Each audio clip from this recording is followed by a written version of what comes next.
Hello and welcome to Sporting Jibberish. I'm Stu Booth. I'm Jack Luffman. I'm going the wrong way then. I tell you what I've just done. We just had a quick look at last week's video and I've realised my hair is in a bad way at the moment. I'd like to say yours is, but there's nothing there. I know, I'm losing it desperately. The only saving grace, I've got more than my brother. Oh, well, small That's wins. the only saving small grace wins. at the moment. Anyway. Change of venues today. Yes, as you can see, there is a slightly different wall and there is no green bedding behind us, which the wife is happy to see. We're actually at Jack's place. We've got a nice little view actually, haven't we, over there? Yeah, I can see the desert. The desert. Yeah, great view. Looks a bit dry. Surprisingly, we live in Dubai and I can see the desert. Right, anyway, on to this week's show. We've got our sporting week and some news about Barichello and moving forward. We're going to be talking cricket, so get them pillars ready. Football with Matthew has actually been pre-recorded this week and other bits of football going on. Couple of interesting sporting history moments this week, so we'll cover that aspect. Talking point is Spurs related, surprisingly, and actually, Henry, thank you for the ideas. We're going to talk a little bit about that. Fancy football, ready for the big knockout. Larko got it all mistaken last week, got all excited, thought he'd been knocked out, was disappointed, and then realised he got the wrong week completely. Yeah. So there's our expert for us. But we are going to start. We'll start with our sporting week. Jack, let's start with. Oh yeah, you're out. Yeah, no cricket. That's it. Done for the season. Yeah. Just got to wait for the AGM in 3 weeks' time. Yeah. See what goes on there. That'll be exciting. Anyway, news from Barichello is the stable. I was going to say the stall. The stable has said that Barichello is now resting. He's going to get a couple of weeks off, and then they'll start preparations for next season. Myself and Jack, with a heavy heart, will not be renewing our stakes in Barichello. No. I think it's a good time to part. You know what happened there, don't you? He was going to win the first race back. We're out a shadow of a doubt. But we've decided we're looking a little bit closer to home, and we're looking at investing in a horse in Maidan. Yeah, definitely. So from the Emirates stables, I think they go out similar kind of a deal. You know, it's only we're not going to suddenly have a racehorse between two of us. We're not that, you know. Doesn't pay that well. No, we're only teachers at the end of the day. But yeah, so we'll get a fair share, but it's actually a good deal, isn't it? You know, pay a lump sum, a little monthly contribution as well, which is very, very reasonable, and then actually get into the members in area every race without actually having a ballot or anything like at Maidan, and it's class there. Yeah, as racing courses go, this is up there. But the good thing is it's on our doorstep. We are literally, well, at the moment we are 12-15 minutes away. I will be 12-15 minutes away. Jack is just moving on. So, Stu, we'll still be all right, mate. Don't worry. We can still Zoom. Yeah, it's okay. I'll come round for coffee. We're still going to work together. Yeah. He thinks I'm leaving him for good. That's the thing. He thinks this is the end. We're just going to cut that right down the middle. It's not the end, people. So yeah, we're looking forward to owning something a little bit close to home, and I think then we get more of the benefits of being able to watch racing. And unfortunately, you guys at home back in England haven't been able to do anything of that sort. We have actually still got access to go and watch the racing in some format, whether we have to hire a room for the night and hang off the balcony, or go and eat at the restaurant. I'm going the wrong way every time, in and out of the camera, to sort that out. But yeah, so thank you very much, Barichello. It's been an honour. It's ticked off the bucket list, but it's got me hungry. And when we finally go home, we have got that very special certificate, haven't we? Yeah, it says Sporting Jibberish on it. Yeah. Which I can put up in the studio that I'm going to have at the new villa. I'm looking forward to our winnings. You know, like all 3.4 pence. I don't know. I just don't know. I just don't know what we're going to spend it on. Well, Wetherspoons are back open, aren't they? Yeah. Well, so we're in the beer garden, even though it might be raining. Yeah. Anyway, your sporting week. You're still playing in the Ramadan Cup, second game last night? Yeah, it turns out it's not even the Ramadan Cup anymore, it's the Ramadan League. Oh, right, okay. So they've just That's decided... so Dubai, it just decided that they've just changed it. So what was supposedly like 3 or 4 groups and we were looking to qualify has now converted to 2 leagues of 7 or 8 teams in each league. So we had our second game last night. We played City FC under-18s in what was an interesting game. Very, very good competitive game. The strange thing was, I think at half time it was 1-1. Actually, I think we might have been 2-1 down at half time, and we should have been 4-5 clear. each team had their own chances, but it was a bit like Liverpool-Real Madrid game. We had more, I think, easier chances, more clinical opportunities than they did, but we weren't clinical. I reckon we probably had about 14 shots in the game and only scored 2 of them. So it was a bit disappointing in that aspect, but we drew 2-2. It was really bizarre. We equalised with 3 minutes to go. And it was almost like both teams decided we ain't drawing this. Just going to go gun-ho. And it was literally just from one end, it was like 3v2s that end, then bomb the ball at 3v2s that end. And it was just like that for the last few minutes, just crazy. But yeah, it finished 2-2. Well, it was a really good game. Good. Did you score? Nope. Oh, that must be first time in a long time. Yeah, the last time I didn't score was the beginning of the last 7-side league, the first game of the season, and then after that I was averaging 2 points a game. But it was really bizarre. Like I mentioned, this team had 14, 15 shots. I had 1. Just happened to be providing. The opportunity. A bit like Harry Kane. Drop off, provide. Yeah, well, the only chance I had, it came off where I dropped deep to the ball, played it in somebody, and then it ricocheted back to me, hit the shot, and it hit the bar. And I don't know how it managed to do this, because it hit the bar in front of me, and then kind of went square. So I'm not even sure what angle it went in. And then I debated, if it had gone up and down and then came out that way, it must have surely gone with spin. And then I'm like, did it go over the line? Yeah. But then the lad at the back post kind of bundled it in, so end of the day, who scores is irrelevant, isn't it? As long as you get a result. But again, we're not quite clicking. Just a couple of new lads in, new keeper and another new player. So it's good. We're still playing, which is the only benefit. Yeah. So and talking of Larks, he was at training last night. Yes, I saw him at training, and he's playing tonight. Yeah, against Exiles. Wow, I mean, against Durant. Yes, so I might venture down. Excellent. Might venture down. It's a 7:30 kickoff. Wow, yeah. So I actually walked past Larks on the pitch last night.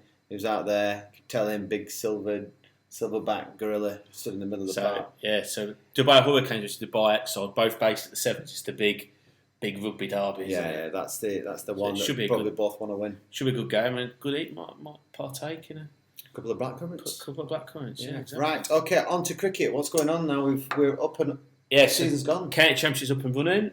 A couple of bizarre stories. I don't know if you saw it. That obviously Yorkshire were playing at home to Glamorgan, so the 2 Root boys were in a competition. Day 3 was abandoned because of snow, and then day 4 or day 2 or whatever. Anyway, there was an abandonment for a day because of snow. You can't predict the English weather, can you? The next day, glorious sunshine, cold. Isn't it funny though? It's so English for that to happen. Oh yeah. Well, actually, I think. I mentioned the other week that Mum and Dad got married 1st of April. I think it snowed on their wedding day way back when. Yet my wedding anniversary was last weekend, or a week later. I remember being outside. It was absolutely glorious. But yeah, often very, very cold this time of the season. But yes, that was a bizarre start to a season. Billy actually did his brother. Got 100, Billy did. Nice. Joe didn't get many. And then Somerset had a really good win, good chase on the final day. My boy Surrey lost. Shouldn't have lost. Gloucestershire had a really good chase on the last day. Disappointing, but my man Ben Folkes, the wicket keeper, got 100 as well. So I didn't ask you last week. You did no predictions, have you? You've not put forward. Who do you think is going to win the County Championship? The whole British Trophy. I'll go on. I'll back. I like Surrey because they're obviously my boys, but they'll get once the Test match. They've got a full side now because you've got the 2 Curran boys in the IPL, Jason Roy in the IPL, and then once the Test match series starts, that'll take some out as well. So that'll hold to them. I think you never look too far away from people like Warwickshire, Lancashire. But it's all regionalised. And I'll be honest, not quite sure how it pans out. But all right, so they may lose a couple of big guns in areas. So it could be an opportunity for one of the outside boys to do like Gloucestershire. That's a great start for Gloucestershire, and they won't lose many players, or if any players, because they're just average.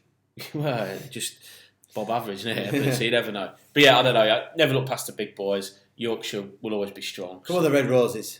The lanky boy. Yeah, they'll go all right, probably. They'll go all right. Notts should be strong, but again, it depends. Like last year in the county championship, they were absolutely awful. So we'll wait and see. But it's up and running, which is the main. That's it. That's a good thing, right? And it seems like he's only just finished the IPL, and we're back on. Well, of course, we're back again. The IPL obviously was in about October, November out here, wasn't it? In the UAE. It was because it was the end of the summer holidays where it all started. Because that's when I bumped into Big Chris Gale, Chrissy G. Yeah. So that's back on now in its normal slot. First week of games. None of the English boys have done a lot at the minute, actually. At best, I got a 50, but he's lost both his games. Big news is that Stokes is out of the tournament. Took a catch, dropped a catch actually, then took one, and when taking it, as he injured his finger, went some treatment, came back on. He batted, he was out second ball for a duck, but he's been confirmed that he's broke his finger, so he's out of the IPL.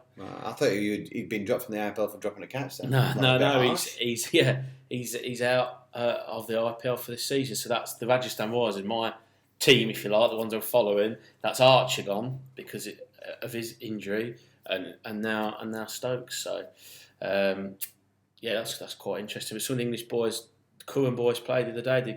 Sam Curran did particularly well. Wokes had a good game for the Delhi Capitals, so it's certainly in full swing. Although, again, the only annoying thing is they play one game a day during the week, and that's why it lasts so long. They could easily do 2 games a day, but it's up and running. And no doubt everybody around the world are watching it. Oh, but the wife's absolutely loving your household at the moment, isn't she? 6 o'clock, bang, it's on that telly. So she walks in from home, and you're probably sprawled out on the settee watching. 100%. Got all my jobs done. Work finishing at 2 o'clock. I love your jobs. You give me a list. Oh no, not them jobs. Looking around for a list. I don't do them jobs. Right. But he's such a man, isn't he? I don't do them jobs. Oh no, I've got the washing machine on there. Can I hear it? I suppose I got it at home. But I've got the washing machine on, and then I've got the cricket on all night. So that's decent. Awesome. What do you want? Yeah, that's it. That's all you need. Right, okay, moving on to Arabian Gulf League. There isn't much to report because there has been no fixtures other than one cup match. And I believe we are winning the cup again. Yeah, it sounded a great game by the way, didn't it? 0-0. 0-0. We won 5-4 on penalties, but I'll take that. So that's 2 cups for you. 2 cups this year. So that's good news for Shabab Ali. Yes. Come on, you Reds. And then in other news, obviously, we're still waiting for the fixture to release for game week 24, 25 and 26, which should be later on this month. But confirmed coming up from Division 2 next year is, as I mentioned before, we played against City FC's under 18s, their first team being promoted. So they're actually called Dubai City FC, and they will be playing in the Arabian Gulf Premier League next year. So we'll be seeing them boys out and about. So maybe in a couple of years, some of them kids that I've megged, we may see on the TV. And are they linked to Manchester City? No. What happened was... Because I know that's the Abu Dhabi family, but... So there was talk of Dubai wanting its own official football team with the name Dubai City Dubai in it. And the talk a few years ago was Maradona was obviously based here. And there was talk about Maradona trying to help set up a club. But in fact, there was Terry Kidd who works with... I think he used to be linked with Aberdeen as a coach. He set up a part of a company called ESM out here that run a lot of the football aspects, or did, and they're very strong in the football world. That's who Harry started playing with when he first arrived. Anyway, long story short, they branched off and they created, with some funding, Dubai City FC. Wow. So they've got a full infrastructure of youth teams right from under 8s all the way through to under 23s now, and they've actually got a first team that qualified out of Division 2. I believe they've got one more game left to play, and win or draw, and they've confirmed as champions, but they're definitely promoted. So that's interesting. They've actually gone from bottom up. Well, obviously a lot of these sides here, because of the the competitions have gone top down, haven't they? Yeah. So they've done it the opposite way around, and congratulations. They've only been going for 2 years. Very good. Where are they going to play out? Do you know? Well, originally they've been playing all their games up at the Sevens, but it'll have to be a stadium. So unless because there is an actual stadium pitch at the Sevens. Yeah, they could when the Sevens. The rugby sevens stand gets put. Yeah, they could play. Yeah, they could play in there. So that's a possibility. Hell of a pitch that, by the way. Isn't it? Yeah, it's huge, absolutely huge. Yeah. Scored there. Just drop that Yeah. way. Okay, right. Moving swiftly on, we are going to go to a slightly bizarre feature now, because usually I'd be palming you in and out, but we've actually pre-recorded because Matthew had as he told you. Well, let's tell a story. So he texted me saying, "Talk of SJ, mate. What? When can we do it this week?" He says, "Well, we'll do it. We'll record Thursday after work at some point." Bear in mind, Ramadan hours at the moment, so we finish work at 2:05. Is it? Yeah. So sometime there before. I'm thinking I've got an appointment 2 till 6. Would 6 be too late? I'm like, well, probably, because we can get it all done and dusted. We'll sort it out. We'll either do it. What? And then he was like, well, I perhaps could sneak out of the appointment for a little bit, do it on my phone. And I was like, yeah, if that works. If not, we'll just do audio. Whatever, we'll sort it out, mate. Stu comes to see me yesterday at work and says, Matt's going to the beach. With the wife. So you'll find out in a second. I wasn't going to let that slide. I've thrown him round the bus as soon as this interview has started. But yeah, what we'll do is we will fly over now. So I'm going to do Magic Thumb today. Oh, yeah. So Magic Thumb it all the way over.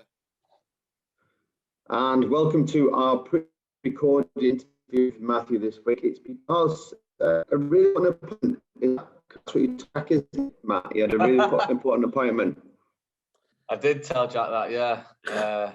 I'm going to the beach with my wife. So I mean, it is a fairly important appointment, but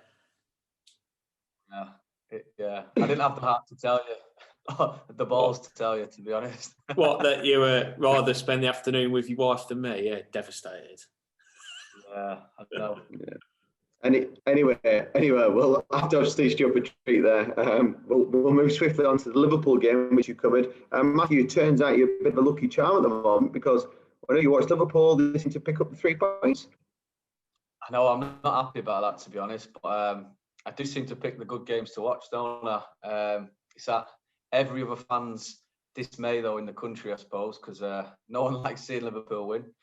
But yeah, another good game. A lot of controversy this weekend, but I think they deservedly won this week. I think it was the first win at home in the league for 6 games, and the first goal from open play for 12 hours 45 minutes since December. It was from Salah, which wasn't the best goal, was it? But I suppose you'd take anything with those sorts of stats. But no, I did think when Watkins scored, even though they were massively on the back foot throughout the whole game, Villa, I did think, here we go again. Is it another one? Fairly decent goal, I think. I think Alisson could have done a little bit better, but it was a decent effort. And yeah, I think it was just at a weird angle, wasn't it? It kind of wasn't next to his foot, but then wasn't quite at the reach of a hand. It's kind of in like a bit of like a dead spot, you'd say, in a goalkeeper. So it kind of made Alisson look like a bit of an idiot, but at the same time, it was just like an impossible, unless you like Stretch Armstrong, where you just completely collapse over. It's quite a difficult one to save. Yeah, that's it. And I think the keepers get trained so well to go down with one hand that, if you was in the schoolyard or amateur football, you just kick it away. But they're so trained to go with a hand that they probably could have saved it because it was so close to his leg. But I think, obviously, following that, Firmino was really unlucky. I thought the goal obviously should have stood, and I'm sure Jack will have something to say on the VAR decision a bit later on. But great finish from Firmino, so composed, because a lot of players would have blasted it or just hit it first time, but he took his time, sort of chipped it into the back of the net. But the decision for I think it was his sleeve in the end, wasn't it, that you can obviously clearly score a goal with nowadays that was offside. And then, I think obviously going in 1-0 at half time, a lot of people did think, is it happening again? But no, 2 good goals, really. Good enough finish from Salah after some great work. And then obviously Trent popping up, as we discussed last week. He just seems to be getting in the right places now and doing the business. And is that for the England setup? But what finish. What an absolute finish that was. Well, to be fair, I'm going to chuck in now before testing. I know I'll have something to say, but I generally thought Trent had an atrocious game up until scoring that goal. And what bugs me more is that all the pundits are now going, look at Trent, what a great finish. His thought process is so much quicker than everybody else's. But as a right back, yeah, it is an excellent finish. It was really good composure, and he's absolutely whipped it to death into Monco. But he's a liability every time they looked at. He could have given away a penalty against Trezeguet in the second half. He's kind of gone in to try and tackle him. Trezeguet's gone in front of him, and then he's come with 2-handed push. And I think he's actually brushed him. And I think it's led to Trezeguet's injury on the back of the leg. And you're like, it's like a Sunday league tackle. Somebody's got past you and you're just scrambling around to try and make contact. But yeah, proper cracked, papered over the cracks, that goal. Yeah, I was just going to say, sorry, Jack, go on. No, I was going to say, actually, that I think it's a you, Stu. I think to get the best out of his ability, he needs to move positions and probably become a centre midfield player. Yeah, that's sort of the classic move for a right back. You either go one way or the other, centre mid to right back usually. It's like a failed centre midfielder like myself, go to the full back positions. But you can't have that tenacity in those tackles inside, that have come from being a centre midfielder. And like you said, that's a lazy Sunday afternoon after you've been out on the pop on the Saturday night, putting your hands on someone because you're too tired. And at international level, like you said last week, Stu, if you've come up against Mbappe and Ronaldo, you're not going to be able to do that, are you? That's simple. Absolutely not. I thought Trezeguet was really unlucky. Could have gone the other way the game when he hit the post. Really good effort there. But Trent, so another stat. I know Jack loves a stat, but that was Liverpool's 37th match-winning goal after 90 minutes. And it was Villa's 22nd match-losing goal after 90 minutes. And there's only one other team in the Premier League that have lost more goals in the 90th minute than Villa. Do you know who that is? Tottenham Hotspur. Yeah, it is. I didn't want to mention that, but no, I really did want to mention it. Tee it up, I'll whack it, mate. Just before we finish, because I'm going to have later on in the show, I'm going to have a rant about VAR.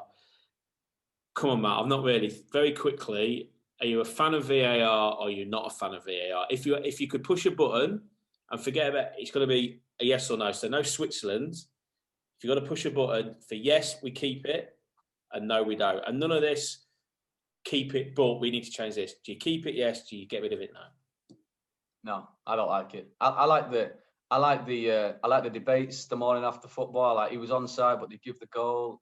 I like all that stuff. And I know you get it still with VAR, but it's kind of lost the point then, hasn't it? Because you shouldn't be able to have those debates. So no, I absolutely despise it, hate it. It's ruining the game massively. So get rid. Excellent. Well, thank you very much, Matthew. What game are we covering this week, Matthew? Unfortunately for football fans worldwide, I'm going to stick with Liverpool, but in the hope that my top 10 club Leeds do the, I was going to say do the double, but they got beat, didn't they? Get something out of the game, let's say. So yeah, Liverpool Leeds on Monday. Brilliant. Okay, well, enjoy the beach, Matthew, and it's an important appointment. Yeah, obviously. Catch you later, mate. As every wife will say, every appointment's important, mate. Happy wife, happy life. There we go. See you later, Matt. Yeah. Cheers, lads. Bye. Have a good one. And we're back again. Look at the magic thumb. That's that fun. Is that the one that Matt's got on, is it? Yeah, well, obviously, it's his thumb appointment. Jade, I hope you've had a great appointment at the beach this afternoon. Yeah, really put some suntan lotion on. Yeah. Right, other Premier League games that weren't covered. Obviously, he's got a magic link there with the fact that Matthew is basically looking after the Liverpool season for him. We should have watched it last night. Should have got him to cover last night's game. Well, yeah, we'll go back through the results from last week. I think Fulham's wheels have well and truly come off now. Yeah. With the game against Wolves, which is unfortunate. But on the back of that, I'll just mention these guys. Wheels well and truly on West Brom. Yeah, too much to do though for me. I've said this today, and I bumped into Kev Fields because I saw him at work today. I was just saying, he's a Newcastle fan. Yeah, I said great result. I said the draw against Spurs and the victory against Burnley has probably secured you now Premiership. He's like, yeah. I said the only worry I've got for you guys is West Brom are building up a bit of steam now, but I just think you and Brian have probably got too many points already on the board. Yeah. So I think they're safe, but Wolves in a non-really event. Well, there was a VAR result. I'll have a go at VAR. I've no doubt. Shock result of the weekend: Man City 1, Leeds 2, in what can only be described as daylight robbery. Smash and grab. Yeah, without a shadow. It was a sending off. 10 years ago, that's a great tackle. Yeah, I think I just think it's too uncontrolled when it comes out of it. Yeah. So to kick through now and catch people, and the height he came at when he came on the other side. Yeah, I think it's a red card. It's just not acceptable. So Leeds have done a job there. It was funny because Man City rotated and kept a fair few big players on the bench, didn't they? Yeah. Even though still they should have had enough to dispatch Leeds. Has that potentially just Well, left the door open? Just to skip forward to obviously my boys losing at home to Man United, poor from Spurs, but actually, again, a little bit like West Brom, too much to do. I think the gap's too big. I think Man City are too good, and I don't think Man United are good enough to win the next 7 games on the Well, yeah, trot. they're going to lose in 3 games anyway. You've got Liverpool. Yeah. So, but it's open. The door is slightly ajar. Yeah, slightly. Just say there's a little crack. Not that type of crack, Jack. Jack, that's not a good crack. Right, moving quickly on. Liverpool 2, Aston Villa 1. Again, talk about controversy with VAR, but I'm going to let you rant at the end. Are you ranting at the end? I'll rant at the end. Just we'll have a look. In now? We'll go there then. VAR, I mean, Matt alluded to it in that result. It is beyond the joke. And over the weekend, lots of former footballers, I think Solskjaer mentioned it in his aftermatch manager. There is a head of steam going that they're fed up with it. And it is the line call as much as anything else, I think. And I don't buy this. So Oliver Holt, the journalist, who's an absolute, he said, I don't see what the problem is. The line's there, if you're off. I'm like, no, mate, it's not how it works. I gave the analogy the other day. If my toe is slightly offside and there's no VAR, and in the replays I go on and score, and the replays show that my toe's offside, nobody is whinging about that, are they? Nobody's whinging about that, and vice versa. If I'm given offside, maybe going, that Elijah's got a keen eye, he's guessing a bit, fine, but nobody is arguing about that. This line thing, I've said it before, and I've said it about the test match on the DRS as well. It's not accurate enough. You've got to be dead square to get accurate. I've had enough of it. You've got a picture now of that. So what I'm going to do is, obviously, Jota got signalled handball. I don't know if you'll be able to see it at home. Oh, you should be able to see it. Okay. Borussia Dortmund last night. Borussia Dortmund. So this was given as a penalty, and I'm just going to show Jack the incident. So that hits the sleeve of his arm. Yeah. We agree. Yeah. The sleeve of his arm. That was given as a penalty. But sleeve of the arm is not handball anymore. No, that's what I'm saying. So it's got to be below the sleeve of the arm. So that there highlights the fact that we don't know what we're doing. No, because 100%. Jota was offside for the sleeve of his arm. That hit Chan's sleeve of his arm and was given as a penalty. It's ridiculous. There's no. The problem is it just bounces back and forth. And somebody said to me the other day, "What is handball?" I was like, I have no idea. I don't know half the rules anymore because I feel like everything gets changed every couple of weeks, and we're not updated. No. We just go to games and we go, "That's a free kick." Well, no, they changed the rules. And I do actually think the standard of refereeing has gone downhill, but I think it's because VAR is not helping. That's the wrong word, but he's encouraging that. Yeah. I do honestly. And Matt was right in what he just said. The thing was actually sport is all about opinion and discussion, and actually the controversy when without VAR, whether it's a penalty or not a penalty, blah blah blah. That's what we love. That's what we love to talk about. That's why we're talking gibberish now. Yeah. The fact of the matter is that technology is meant to come in to alleviate that, and all it's done is made it worse. But it's not enjoyable discussion because it's just become too clinical. Yeah. For me, it's got to go. I think we're stuck with it. I'll be honest. I don't think it will go, but it's not the game like I think Mourinho said it, and other managers have as well. Yeah, you can't even celebrate a goal. No, social media is getting its back up at the moment, isn't it? There's a bit of steam there. But yeah, Liverpool eventually came back, even though having that goal disallowed and beat Villa 2-1. Obviously, that affected the Fulham Wolves game as well. Crystal Palace, just not even an entity. Chelsea just steamrolled them 4-1. Big result there. Newcastle, which, like I said before, probably secures them Premiership. Saint Maxim makes a difference to that side. He is a good player, and he's so lightning fast. I tell you who's played well as well. He played well against Spurs, and I like him. He used to be at your place. John Joe Shelby. Best passer of the football in the Premier League. Yeah, he can ping a ball. Just there's something not quite right up the top. I think unfortunately he just has this bad temperament and is liable to go and 2-foot somebody in the neck at any point. West Ham beat Leicester 3-2, which was an interesting game because I've watched Leicester a few times now and there just seems to be no urgency to move the ball forward, which obviously then has a negative effect on their number one striker because they don't get the ball forward to him quick enough. all the space is closed up. People get behind the ball, and there's no space for Vardy to run into. And that's 17 games without scoring. And wasn't that, when Rodgers came in and everybody said, is Vardy going to be able to fit into his system because of exactly what you just said? And actually, he has, because they've not played like that. Now, all of a sudden, they've got injuries. There's some sort of discipline going on with some of them. Wasn't there, if the breach of COVID rules or whatever. And yeah, you're right. They were put. I think I texted you and Matt in that thing. I said it's embarrassing for sides like. Yeah, what you said. But he said the words were embarrassing for teams that are third and fourth in Premiership are playing this standard football. And then literally an hour later, I text saying it's embarrassing considering this second place and sixth place playing. Yeah, but it's embarrassing, I think, that Leicester and West Ham are up there. Because don't get me wrong, they're in decency, but embarrassing for clubs like Man United, Spurs, or Man United up there, sorry, Arsenal, Liverpool, Chelsea that haven't actually secured that top four. That these two sides are. Well, Leicester, I think, will just hang on. I think that they're now.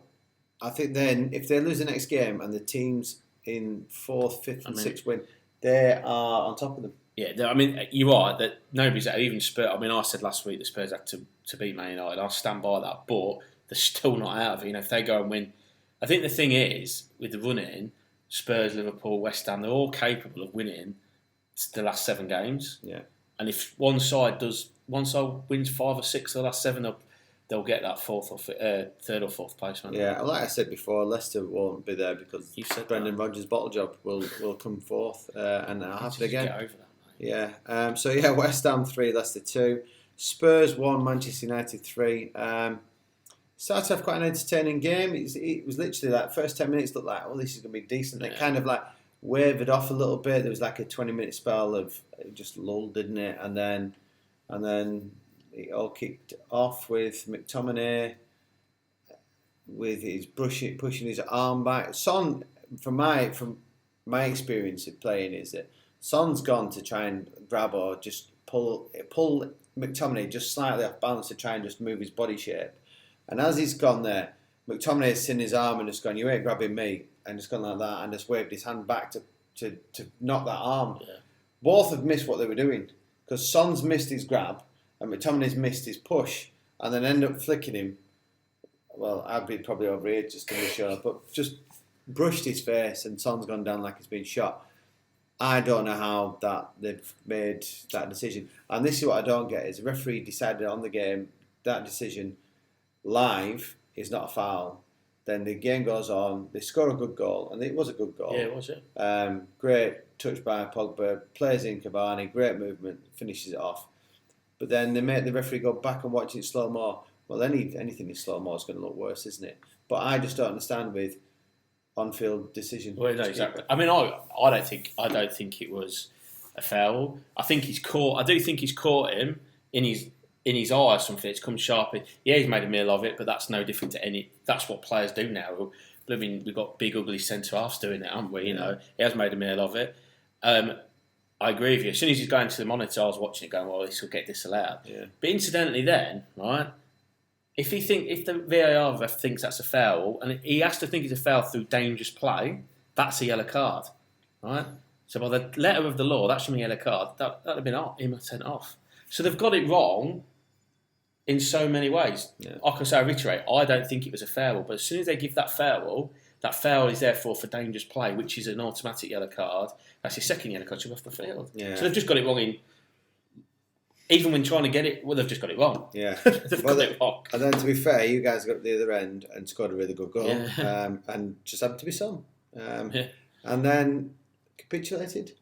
Yeah, just the same old story that this season with Spurs is that I don't think I've not watched a game where I've not really watched a game where we've absolutely dominated. So I know we've had those 2 big wins, Southampton and Man United, but I'm not saying that we absolutely crucified them in terms of the way we played the game or whatever.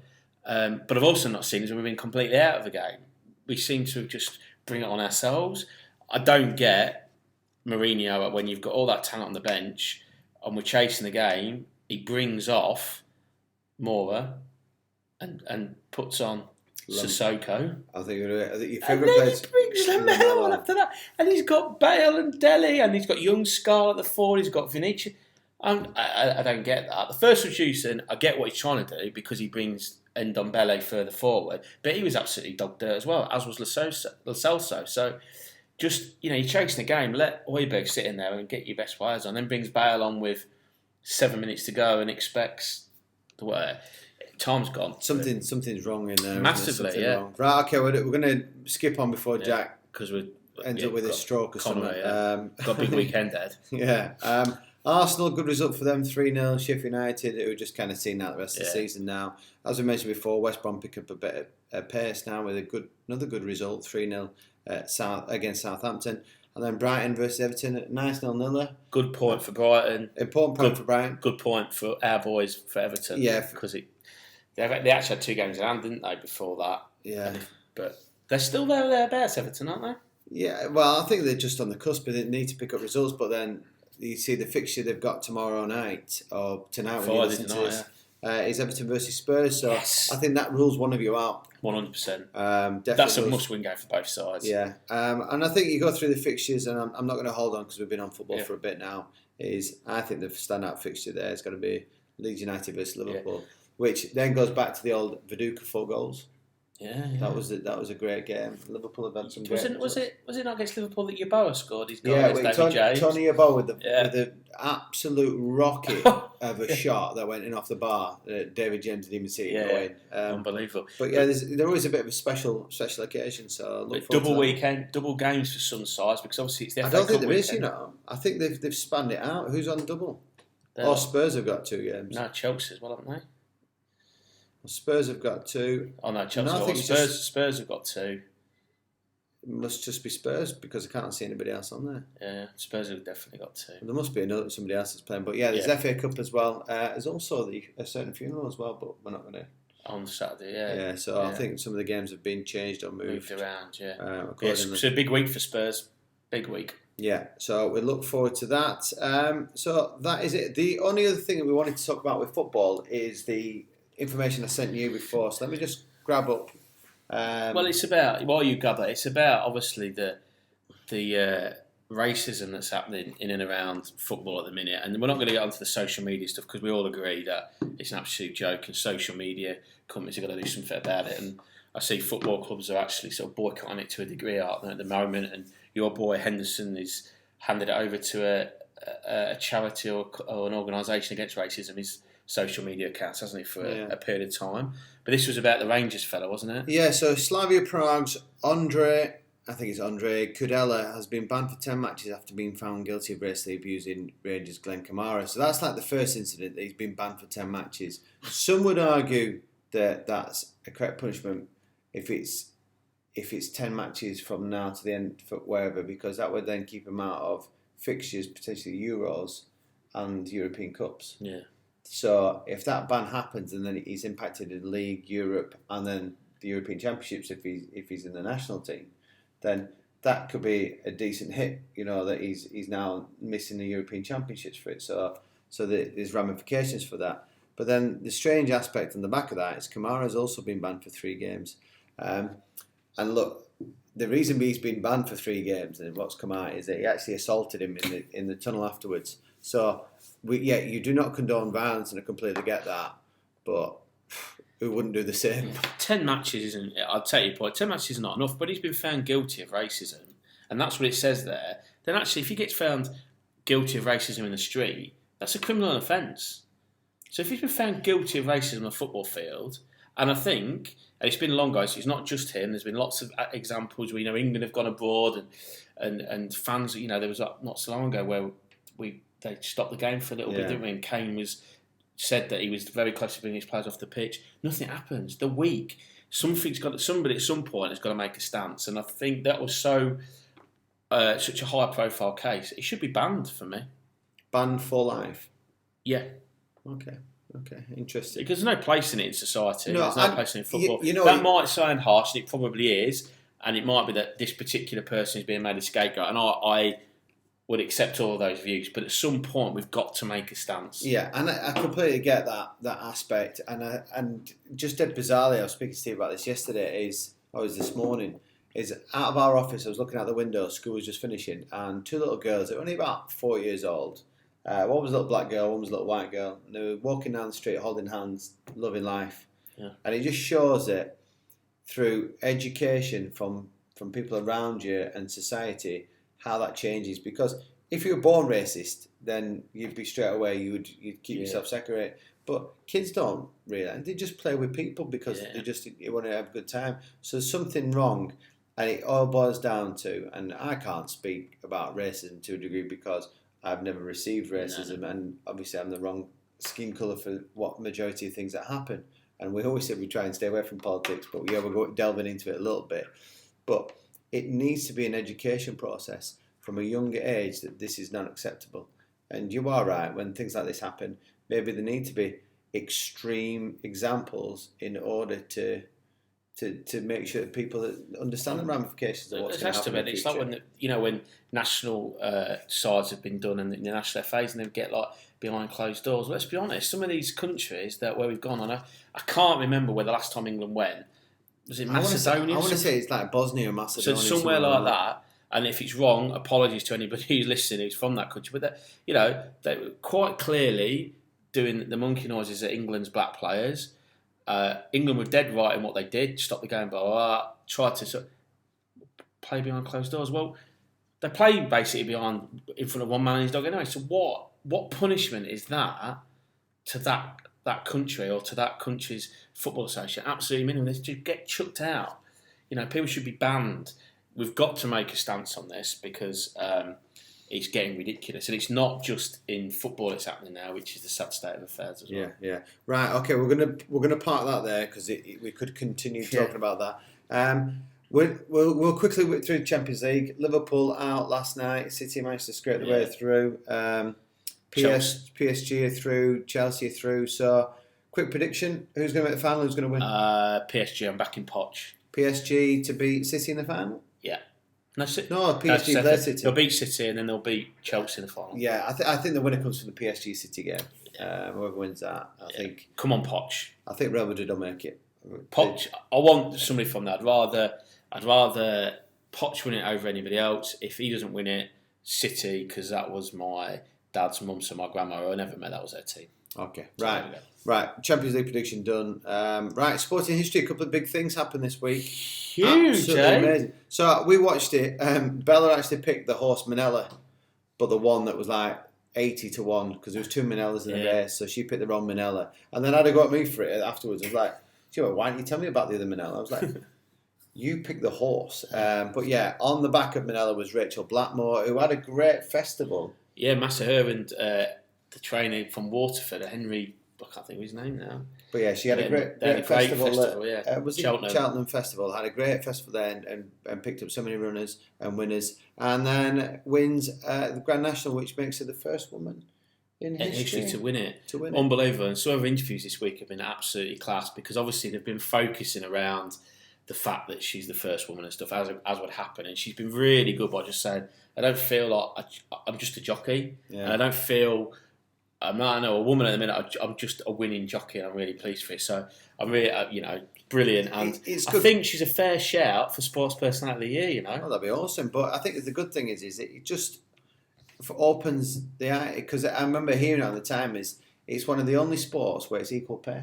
Yeah. Equal pay. The split is made, and it doesn't make a difference if you are man, boy, girl, from Mars or whatever. Everybody gets paid the set amount. It's not like tennis where men's winners will get 10 million and women's only get 3. Yeah. It's equal pay. So I think for that aspect, horse racing is leading the way on there. And actually, she's not the only one high profile. There's Bryony Frost, who's obviously very good, and there's 3 or 4 of them who are, and there's obviously a lot more racing, but there's 3 or 4 quite high profile female jockeys, and like you say, they compete on an even playing field with the men, and brilliant. What a race she ran as well. Yeah, absolutely brilliant. Really well. She sat in nicely and then just extended out at the right time and won it quite comfortably. And then also another thing that's happened for the first ever time is Matsuyama won the Masters. Yeah. First ever Japanese player. Which is surprising, isn't it, considering how popular golf is out in China and Japan and places. Yeah. But first male golf to win a major. They've had some females win the Ladies PGA and Ladies US Open, Women's US Open, I think. But yeah, Hideki Matsuyama was the first male, and rose to the front Saturday, was it moving day as they call it, made the cut moving day Saturday, and just played really well round on that final round. And your man Justin Rose sort of had a good tournament because he didn't really play very well. No, he just sort of hung in there. Other than the first day where he played superb, he was even on the next two, and then was +2 I think on the last day. But he bailed himself out on the second day because I watched it. Yeah. He was +3 at one point on the second day. Then managed to get himself back to even par. But he got himself. I think, just, as we said, didn't we?